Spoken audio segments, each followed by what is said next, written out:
discurso na tomada de posse de Dilma Rousseff no novo banco criado pelos BRICS, Lula coloca questões e, apesar de não terem tido uma resposta própria por parte do mesmo, questiona, muito menos das autoridades presentes. Vamos aqui procurar compreender, de sua parte, o que é que Lula procura buscar nessas questões. A primeira que coloca tem que ver com a obrigatoriedade, que ele mesmo cita, dos países em fazer comércio em dólares. Lula quer criar uma moeda paralela ao dólar para o comércio internacional? Boa noite, Paulo. Boa noite também aos amigos da TPA. Esta visita do presidente Lula é das mais importantes que ele realiza depois daquela que fez aos Estados Unidos, desde que tomou posse, parece ser o terceiro mandato na condição do Brasil. E esta importância consiste no facto de o Brasil ser um dos principais, se não o principal parceiro comercial que tem. As relações comerciais entre o Brasil e a China têm registrado um crescendo nos últimos anos. Ao nível comercial, não é? Os Estados Unidos, o Brasil importa da China os semicondutores ou os chips para os produtos eletrodomésticos. Importa também da China equipamentos para escritórios e também os telemóveis e outros equipamentos técnicos, ao passo que exporta para a China, não é, além do petróleo, também os produtos agrícolas e, sobretudo, um elemento muito importante que é o minério de ferro. Simplesmente o Brasil é o segundo exportador deste minério para a China, depois da Austrália. E também é uma visita, como tu disseste bem, que é recheada por vários contornos de natureza geopolítica ou de reconfiguração em curso da ordem internacional. Esta questão que levantaste sobre a troca comercial em moedas nacionais é um assunto que está em voga nos últimos tempos.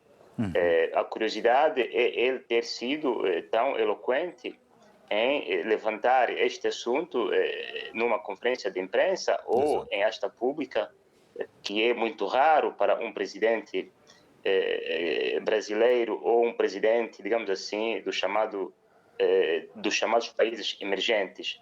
Mas este assunto é antigo e no seio dos BRICS, que vai ter uma conferência em agosto próximo na África do Sul, este é um assunto que está na agenda do trabalho, isto é, a possibilidade de que os países possam negociar em moedas locais. Mas, além disso, a China tem vindo a ver a sua moeda nacional, que é o renminbi, ou seja, a moeda do povo, a ser uma das principais moedas de transação comercial. No âmbito das sanções que o Bloco Ocidental impôs à Rússia, a moeda chinesa passou a ser a moeda mais comercializada na Rússia. E também a China tem vindo a estabelecer relações do gênero com outros países, privilegiando, não é, a transação comercial na moeda local. Ou seja, se é verdade que haverá uma moeda alternativa, bem, muito provavelmente essa moeda alternativa poderá ser o renminbi, só que o dólar continua a ser a moeda mais usada nas transações comerciais e também a mais usada como moeda de reserva internacional. Isto porque tem uma história antiga que data desde a década de 70 e, sobretudo, porque existe uma colagem do dólar na transação de uma das commodities principais, que é o petróleo, desde 1974, quando foram estabelecidos os acordos comerciais e no âmbito da segurança entre os Estados Unidos e a Arábia Saudita. E o ano seguinte, a OPEC adotou o dólar como uma moeda de transação comercial em substituição do ouro. E levou muito tempo para se afirmar como moeda de transação comercial internacional. Ora, se a moeda chinesa quer atingir este patamar, deverá também passar por um processo igual, sobretudo decolagem, não é? Há uma das commodities principais e parece que já tem vindo a ser feito, mas até substituir o dólar vai levar muito tempo, e o que agora esses Estados podem fazer é mesmo limitarem-se a fazer as transações comerciais nas suas moedas e não, digamos assim, pretender uma moeda alternativa às transações comerciais no âmbito do comércio internacional. Embora, em nota de conclusão, não é, as moedas alternativas já existam desde, pelo menos, década de 2000, quando a Comunidade Econômica Europeia, ou a União Europeia, adotou o euro e o euro passou a ser, digamos assim, uma das segundas moedas mais utilizadas nas transações comerciais. Enfim, as alternativas são sempre bem-vindas, não é? Pois caberá a cada Estado aceitar ou não, não é, a substituição ou a utilização de uma nova moeda em paralelo com o dólar. Quando foi anunciada a visita de Lula da Silva à China, os Estados Unidos mostraram-se atentos a esta visita e têm estado a acompanhar atentamente, tal como foi noticiado anteriormente. Com estes pronunciamentos do presidente brasileiro, pode se tornar num assunto sensível por parte do Ocidente. Aliás, o Brasil também mantém boas relações com os Estados Unidos da América e outros países do Ocidente. Bem, Paulo, aqui o que conta é o contexto. Se nós não tivéssemos no contexto moderno, provavelmente esta pretensão teria crispado as relações entre os Estados Unidos e o Brasil. Só que o contexto atual, o contexto presente que estamos a testemunhar, é um contexto de reconfiguração da ordem internacional em todos os âmbitos, no âmbito comercial, no âmbito econômico-financeiro, no âmbito também militar.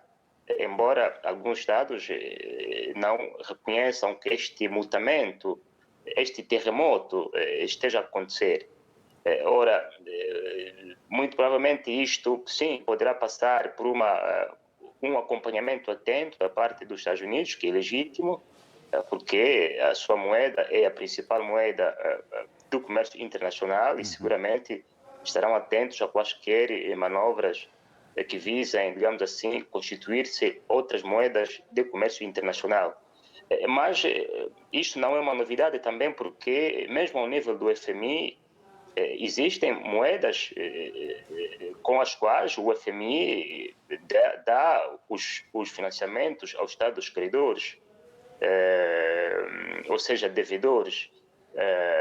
E dessas moedas constam não só a moeda chinesa, como também o dólar, o euro, a libra, a moeda esterlina do Reino Unido e também o iene do Japão, não é? Quer dizer, já existe no sistema internacional a possibilidade de utilização de outras moedas, sobretudo na concessão de créditos.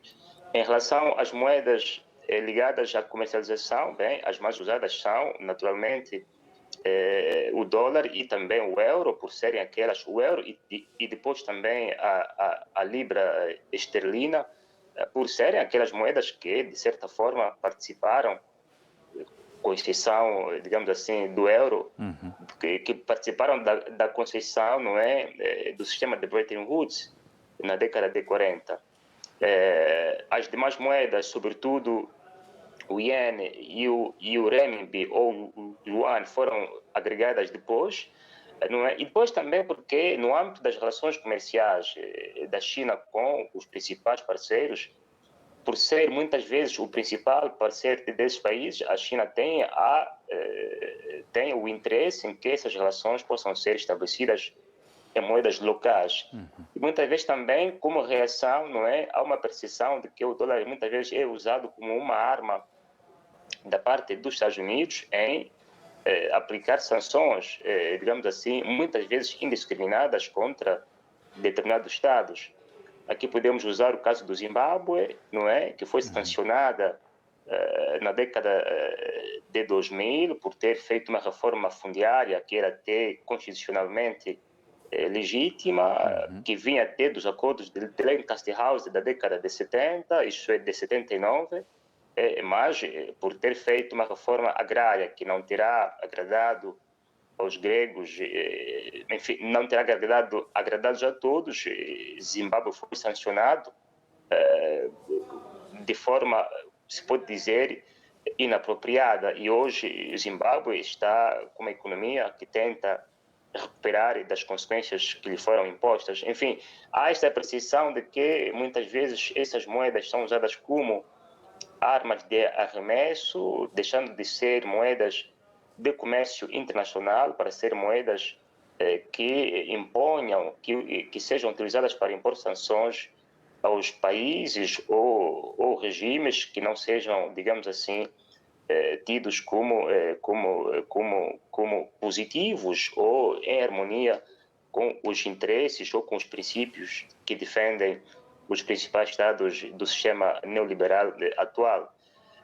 Ora, isto poderá, digamos assim, não constituir uma surpresa, justamente porque o contexto mudou e o Brasil não é o único país do mundo que estabelece relações comerciais com a China e que provavelmente terá de usar a sua moeda para estabelecer essas relações, porque também os outros países têm feito o mesmo, não é? Portanto, é a dinâmica da volatilidade do sistema atual, em que há uma dispersão, não é, dos centros de poder, até com reflexos agora nas moedas principais que vão sendo usadas para as transações comerciais atuais e futuras. Pois bem, e de forma muito breve, os BRICS contam com o novo Banco de Desenvolvimento, NBD, e preside Dilma Rousseff. Além da veia política, e sabemos que Dilma Rousseff esteve no comando do Brasil de 2011 a 2016, Dilma Rousseff é economista e vai dirigir o NBD. Qual é o resultado que se pode prever deste banco que surge como uma espécie de que vem fazer frente ao Fundo Monetário e o Banco Mundial? Vem para garantir uma maior competitividade no sistema monetário internacional, não é? E este banco dos BRICS não é o único banco paralelo ou inovativo no sistema financeiro internacional. Existe o Exim Bank chinês, existe o Banco para Infraestruturas e Desenvolvimento da Ásia, existe o Banco do Desenvolvimento da China, existem vários outros bancos paralelos, não é, que foram surgindo nos últimos 20 a 30 anos, que garantem ao sistema monetário internacional uma maior competitividade e até alternativas aos devedores de terem, digamos assim, acesso aos financiamentos para os seus projetos de desenvolvimento junto dos bancos que lhes garantam maiores vantagens, não é? Este banco dos BRICS, que agora conta, não é, com a adesão do Egito e depois também tem outras adesões de países como Emirados Árabes Unidos ou de Bangladesh, é mais um banco, não é, que tende a contribuir para que esse sistema monetário e financeiro seja cada vez mais competitivo. Ora, é assim que o mundo está a se desenhar, não é? Com sistemas alternativos ou até competitivos ao sistema de Bretton Woods. Diga-se também aqui que o mesmo sistema de Bretton Woods dos anos 44 não é o mesmo desde a década de 70.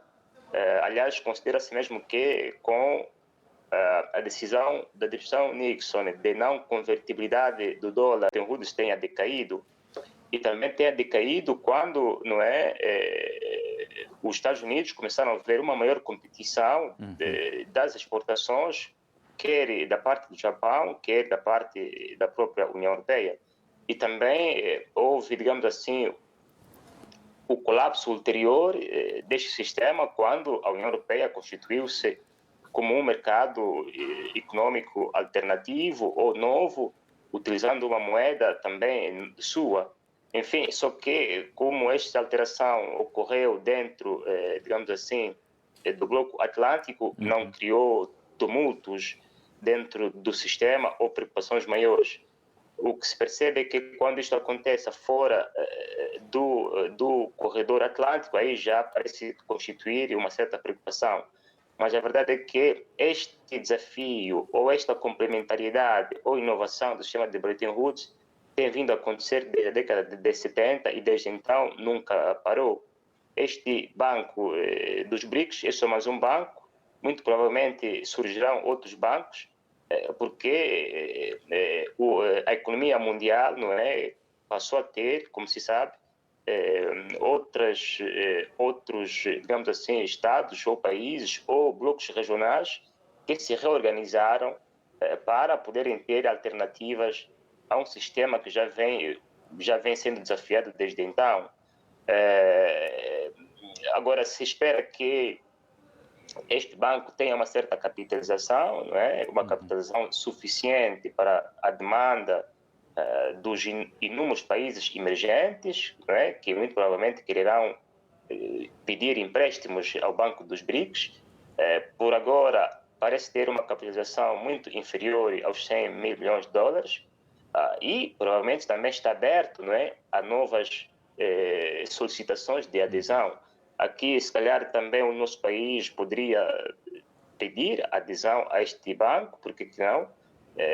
Porque é um banco que tem necessidade de capital e Angola, ao ser membro, pode, digamos assim, tirar dele também maiores benefícios até na obtenção de financiamentos para alavancar o seu crescimento econômico. Enfim, essas multiplaridades de opções são necessárias para um mundo cada vez mais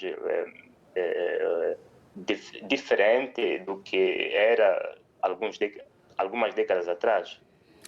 Pois bem, mudamos de assunto, agora falar da Coreia do Norte, que parece, segundo as suspeitas da Coreia do Sul, ter inovado quanto ao seu armamento. Há suspeita da parte da Coreia do Sul de a Coreia do Norte ter desenvolvido um míssil de combustível sólido. E os efeitos, ou digamos, algum sentimento de insegurança também foi sentido no Japão. Uma abordagem de forma generalizada quanto a esta situação. Paulo, estes lançamentos dos mísseis da Coreia do Norte são constantes. Já viemos dizendo aqui que eles são constantes porque tendem a refletir o estado de armistício que existe desde o fim da Guerra da Coreia, não é? E também muitas vezes como decorrência de um clima de desconfiança que existe entre os governos das duas margens do paralelo, isto é, das duas margens da fronteira entre as duas Coreias, e também, muitas vezes, como reação ou contra-reação aos exercícios militares que vêm sendo realizados de forma legítima e necessária entre a Coreia do Sul, o Japão e os Estados Unidos. E depois também porque muitas vezes esses lançamentos, como tu disseste, são uma espécie de inovação, isto é, lançam-se novos mísseis para inovar, para testar cada vez mais novos mísseis que a Coreia do Norte vai desenvolvendo. E para bloquear esta capacidade de inovação no setor dos mísseis da Coreia do Norte, os Estados Unidos muitas vezes têm vindo a solicitar que os trabalhadores da Coreia do Norte que labutam no exterior da Coreia do Norte, que injetam capital do exterior para a Coreia do Norte, sejam obrigados a regressar para a Coreia do Norte, para, digamos assim, criar constrangimentos ao desenvolvimento da sua capacidade bélica. Só que também essa condenação desses lançamentos dos mísseis da Coreia do Norte sobrevoando o Japão ou sobrevoando a Coreia do Sul, muitas vezes só acontece mesmo da parte dos Estados Unidos, como fez hoje, da Coreia do Sul e também do Japão. É raro vermos uma condenação da parte, por exemplo, da China, ou mesmo até da Rússia, o que também revela que existe não uma posição unânime sobre esse programa nuclear ou o programa de mísseis da Coreia do Norte entre os principais players do sistema internacional. De resto, este míssil que foi lançado hoje, como também disseste, Paulo, parece ser alimentado por um combustível diferente que lhe garante uma maior manovrabilidade, utilização e também velocidade. E sobrevoou a parte norte do Japão, sobretudo a ilha de Hokkaido, que é uma ilha importante para o Japão porque ali tem a sede da base aérea de autodefesa do Exército de Autodefesa do Japão, instalada para, naturalmente, monitorar as manobras da Rússia, que ocupa as ilhas de Kuril, que estão aí a escassos metros, ilhas estas também reivindicadas pelo Japão, mas ocupadas e administradas pela Rússia desde o final da Segunda Guerra Mundial. Enfim, este sobrevoo deste míssil sobre uma ilha tão importante, naturalmente cria pânico e insegurança no seio da população do Japão. Para que isto termine, naturalmente, como temos vindo a dizer, é importante que se passe de armistício para um acordo de paz entre as duas Coreias. Muito bem. Sá Agostinho, muito obrigado pela contribuição. Hoje, quinta